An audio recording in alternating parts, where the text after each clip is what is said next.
De 2018 a 2020, la guerra comercial de Trump con China, aranceles sobre cientos de miles de millones de dólares en productos chinos, titulares gritando sobre plantarse frente a Pekín. Ambos partidos hablando con dureza sobre traer los empleos de vuelta al país. Todo el establishment político unido diciendo, por fin vamos a contraatacar a China. Y en esos mismos años exactos, BlackRock, JP Morgan, Goldman Sachs y el resto de Wall Street trasladaron silenciosamente 1,4 billones de dólares a los mercados chinos. No 105.000 millones de dólares, 1,4 billones. Con el año pico en 2020, el punto más alto absoluto de la guerra comercial. Si quieres entender por qué el dinero se mueve justo cuando el discurso dice lo contrario, suscríbete al canal Historia de las Finanzas, donde analizamos estos patrones históricos que casi nadie explica. Ahora bien, podrías pensar que esto fue un error. Mal momento. Quizá Wall Street fue tomado por sorpresa por la política, ¿verdad? Incorrecto. Este fue el movimiento más predecible de la historia financiera moderna, porque hay un patrón que se ha repetido durante más de 300 años.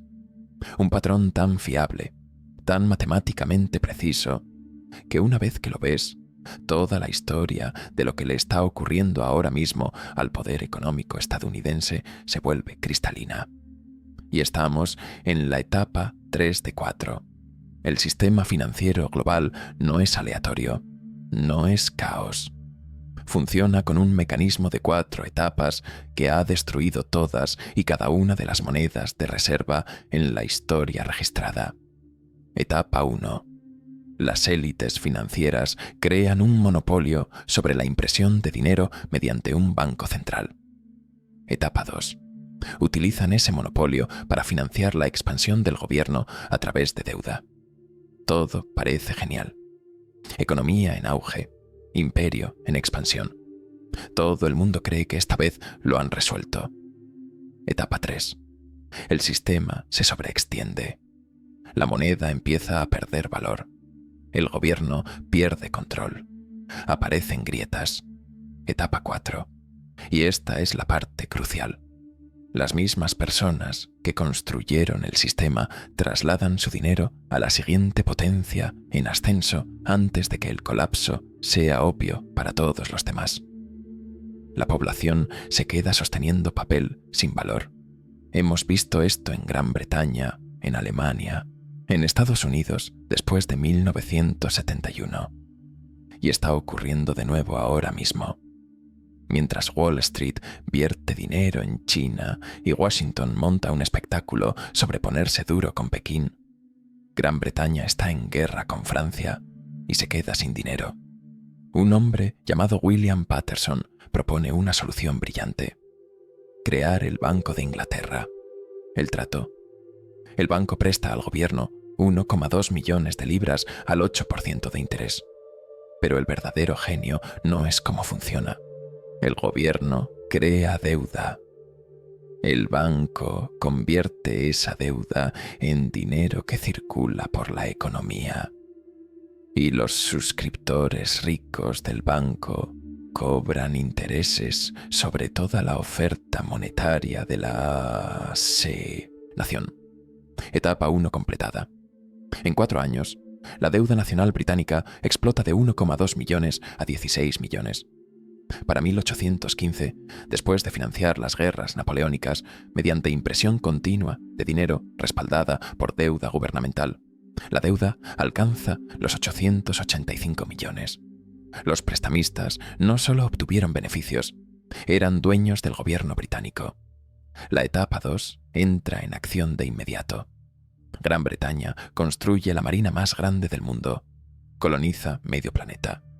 La libra se convierte en la moneda de reserva global. El comercio internacional funciona con libras británicas. Los gobiernos extranjeros mantienen libras como reservas. Todo parece imparable. Gran Bretaña está en la cima del mundo. Pero aquí está lo que la mayoría de la gente no sabe. A mediados del siglo XIX, comienzan a aparecer las grietas. La producción industrial británica alcanza su punto máximo y empieza a declinar en relación con Alemania y Estados Unidos. El costo de mantener un imperio global crece más rápido de lo que Gran Bretaña puede permitirse. La deuda vuelve a subir. Y aquí es donde se pone interesante. Las mismas instituciones financieras que construyeron el sistema británico comienzan a mover su dinero a Estados Unidos. El capital británico fluye hacia los ferrocarriles estadounidenses, el acero estadounidense, la industria estadounidense. Los Rothschild financian la expansión americana. Para cuando Gran Bretaña abandona oficialmente el patrón oro en 1931, para cuando la libra colapsa como moneda de reserva, los arquitectos ya han reconstruido exactamente el mismo sistema en Nueva York. Movieron el dinero antes del colapso. Etapa 4, ejecutada a la perfección. Segundo ejemplo, Alemania después de la Primera Guerra Mundial. El Tratado de Versalles golpea a Alemania con 132.000 millones de marcos oro en reparaciones. Una deuda masiva con las potencias aliadas. El gobierno de Weimar enfrenta una elección: subir impuestos para pagarla o imprimir dinero. Eligen la imprenta. El Reichsbank, el Banco Central alemán, comienza a monetizar la deuda del gobierno, pagando a trabajadores en huelga, financiando programas sociales, manteniendo unida la coalición política. Cuando Francia y Bélgica ocupan la región industrial del Ruhr en enero de 1923 para incautar carbón y forzar el pago, la respuesta de Alemania es pagar a los trabajadores del Ruhr para que hagan huelga, pagarles con dinero impreso. La oferta monetaria se vuelve absolutamente demencial. Mayo de 1923, 8.600 millones de marcos. Junio, 17.000 millones. Agosto, 669.000 millones. Noviembre, 400 quintillones. En noviembre de 1923, un dólar estadounidense compra 4,2 billones de marcos alemanes. Una carretilla de efectivo no compra un periódico. A los trabajadores se les paga por hora, porque sus salarios no valen nada al final de su turno. Los precios suben durante la jornada laboral. La clase media es aniquilada. Los ahorros se evaporan de la noche al mañana. Y aquí está la parte que no te enseñan. Esto no fue un fracaso accidental de política. Rudolf Happenstein, presidente del Reichsbank, compraba deliberadamente divisas extranjeras con marcos a cualquier precio, sin importar la inflación. El gobierno afirmaba que esto era necesario para pagar las reparaciones. Asesores británicos y franceses dijeron que era una destrucción deliberada de la moneda. Registros posteriores lo confirmaron. La hiperinflación fue útil. Eliminó las deudas de guerra internas. Destruyó a la políticamente incómoda clase media. Cuando la crisis alcanzó su punto máximo, cuando Alemania introdujo el Rentenmark en noviembre de 1923 para detener la hemorragia, la solución requirió préstamos estadounidenses. El Plan Dawes de 1924 llevó a Wall Street a Alemania para reestructurarlo todo. El dinero estadounidense inundó el país durante finales de la década de 1920. Los bancos y corporaciones estadounidenses obtuvieron una exposición masiva. Luego, cuando ese sistema colapsó a principios de la década de 1930, creando las condiciones que llevaron a los nazis al poder, esas mismas instituciones financieras estadounidenses ya estaban posicionadas para la siguiente fase. Mismo patrón, siglo diferente. El Banco Central monetiza la deuda gubernamental. El sistema se expande mediante inflación. La moneda colapsa. El capital extranjero reestructura durante la crisis y luego sale antes del desastre político. Tercer ejemplo, el que creó el sistema actual, Bretton Woods, New Hampshire. Representantes de 44 naciones crean un nuevo orden monetario. El dólar estadounidense se vincula al oro a $35 la onza. Todas las demás monedas se vinculan al dólar. Los bancos centrales extranjeros pueden canjear sus dólares por oro físico a ese tipo fijo. El dólar se convierte en la moneda de reserva global, respaldada por las mayores reservas de oro de la historia en Fort Knox. Durante 2 décadas funciona. Europa y Japón se reconstruyen. El dólar circula globalmente. El dominio económico estadounidense es total. Pero luego Estados Unidos empieza a usar su capacidad de imprimir la moneda de reserva para financiar la guerra de Vietnam, los programas de la Gran Sociedad, la acumulación militar de la Guerra Fría, todo sin subir impuestos. La Reserva Federal expande la oferta monetaria. Las tasas de interés se mantienen bajas. La economía sigue creciendo. Los dólares inundan los bancos centrales extranjeros a medida que Estados Unidos incurre en déficits comerciales cada vez mayores. Para 1971, hay muchos más dólares circulando de los que Estados Unidos tiene en oro para respaldarlos. Francia ve lo que está pasando. Bajo el presidente Charles de Gaulle, comienzan a exigir oro a cambio de sus dólares. En agosto de 1971, el presidente Georges Pompidou envía un buque de guerra a Nueva York para recoger el oro francés. Suiza abandona el sistema el 9 de agosto. El 11 de agosto, Gran Bretaña pide que se trasladen $3.000 millones en oro desde Fort Knox a Nueva York. Paul Volcker, entonces subsecretario del Tesoro, dijo más tarde que cuando Gran Bretaña, el país que fundó el sistema con Estados Unidos y luchó por defender su propia moneda, empezó a llevarse oro a cambio de dólares, todos supieron que había terminado. Para el 15 de agosto solo quedaban 10.000 toneladas métricas de oro en las reservas estadounidenses. El 15 de agosto de 1971, un domingo por la noche, Nixon aparece en televisión y anuncia que Estados Unidos suspende temporalmente la convertibilidad del dólar en oro. Se cierra la ventanilla del oro. Esa medida temporal sigue vigente hoy. El sistema de Bretton Woods colapsó.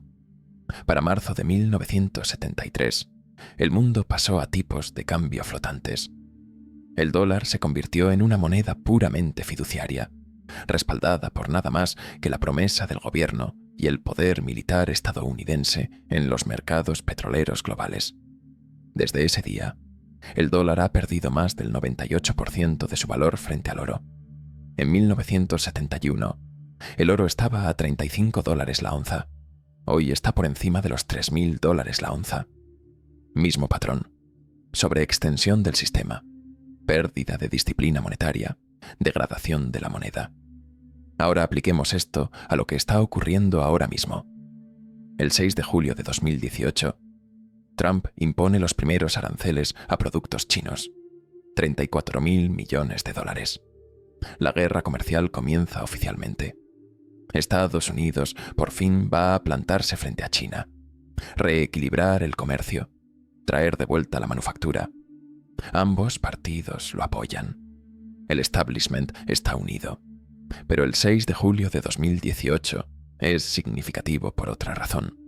Es exactamente un mes después del 1 de junio de 2018, el día en que MSCI, la empresa que controla los índices de inversión globales, comenzó oficialmente a incluir acciones chinas en su índice de mercados emergentes. Piensa en lo que esto significa.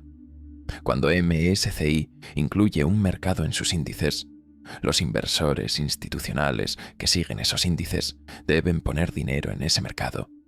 Fondos de pensiones, fondos soberanos, dotaciones universitarias, compañías de seguros, billones de dólares que simplemente siguen al índice.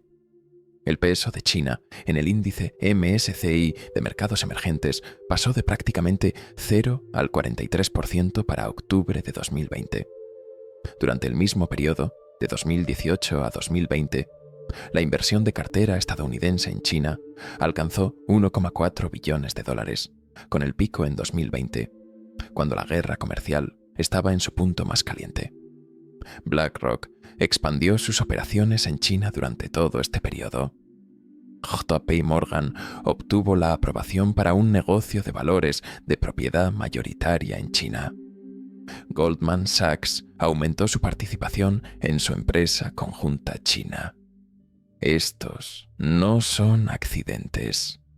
Estas son las mismas estructuras institucionales que operaron en Gran Bretaña, en Alemania, en la América de posguerra, y están ejecutando la etapa 4 ahora mismo.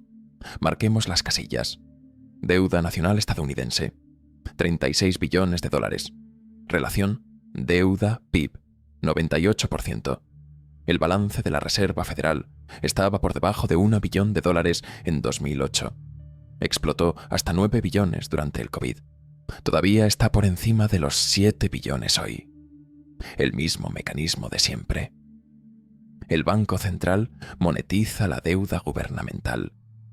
El gobierno gasta mucho más de lo que los impuestos pueden cubrir. La oferta monetaria se expande mucho más allá de la capacidad productiva de la economía. Y las instituciones financieras que dirigen este proceso comienzan a mover capital hacia el siguiente centro de poder. Etapa 1. Reserva Federal establecida en 1913. Monopolio sobre la creación de dinero. Etapa 2. Décadas de monetización de deuda, financiando guerras y programas globalmente. Etapa 3. Sistema sobreextendido. Deuda al 98% del PIB. Degradación de la moneda. Etapa 4. Instituciones financieras moviendo capital a China mientras Washington hace teatro. Estamos aquí ahora mismo. El patrón no se preocupa por tus preferencias políticas. No le importa si crees en el excepcionalismo estadounidense. No le importa la tecnología salvándonos, la teoría monetaria moderna, ni ningún otro marco intelectual diseñado para explicar por qué esta vez es diferente. Esta vez no es diferente.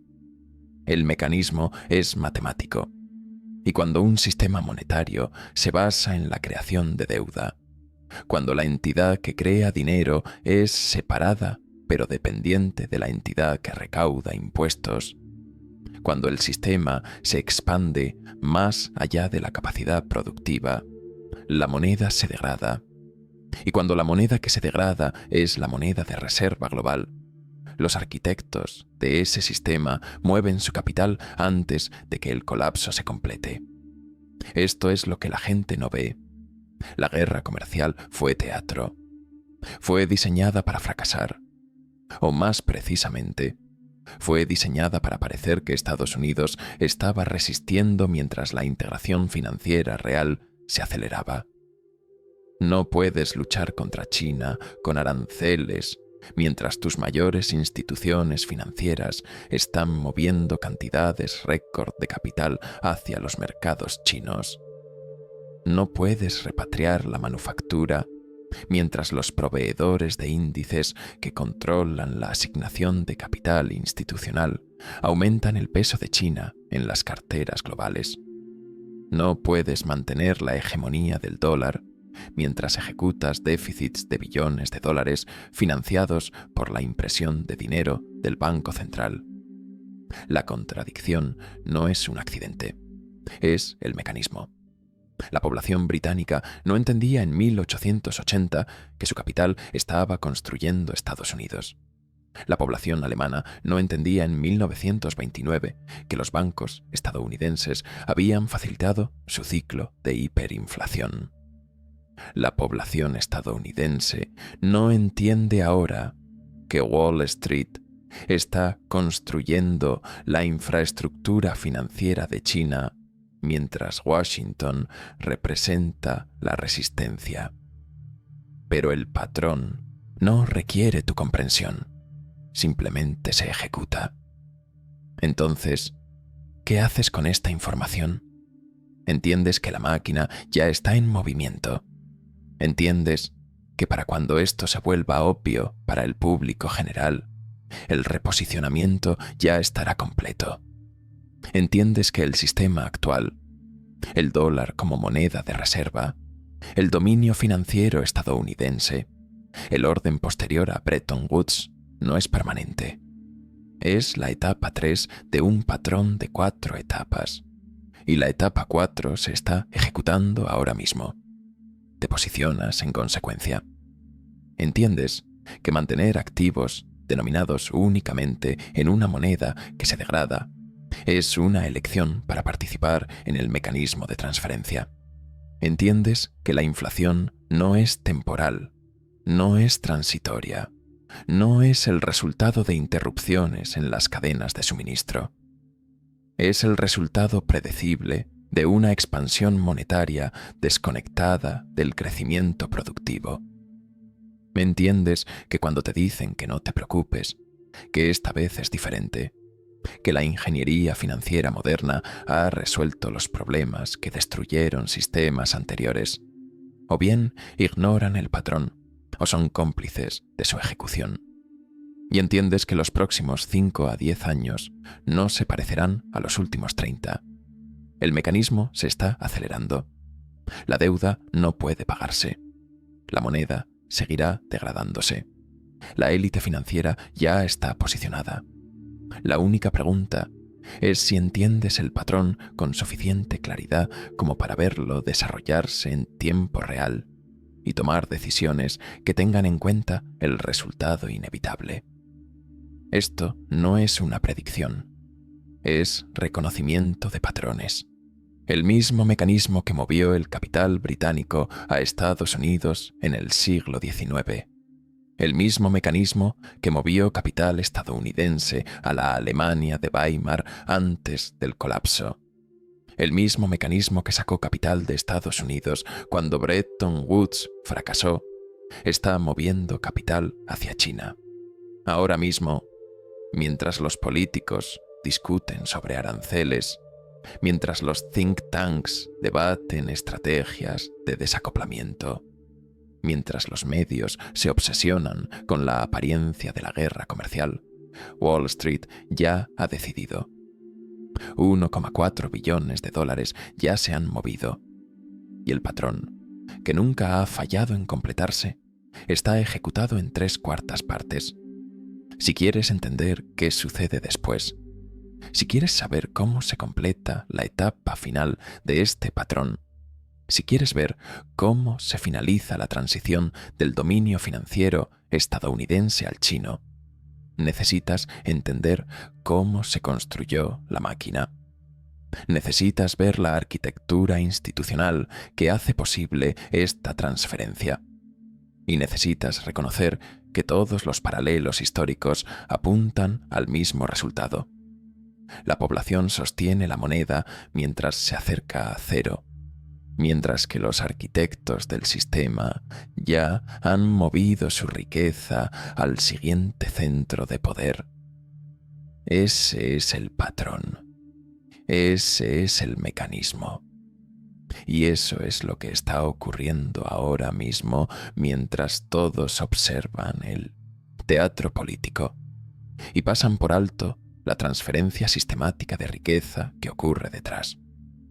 La historia financiera no avanza por discursos ni por promesas políticas, sino por flujos de capital que se mueven en silencio. Quien solo escucha el relato oficial suele llegar tarde. Quien entiende el patrón, al menos tiene la oportunidad de anticiparse.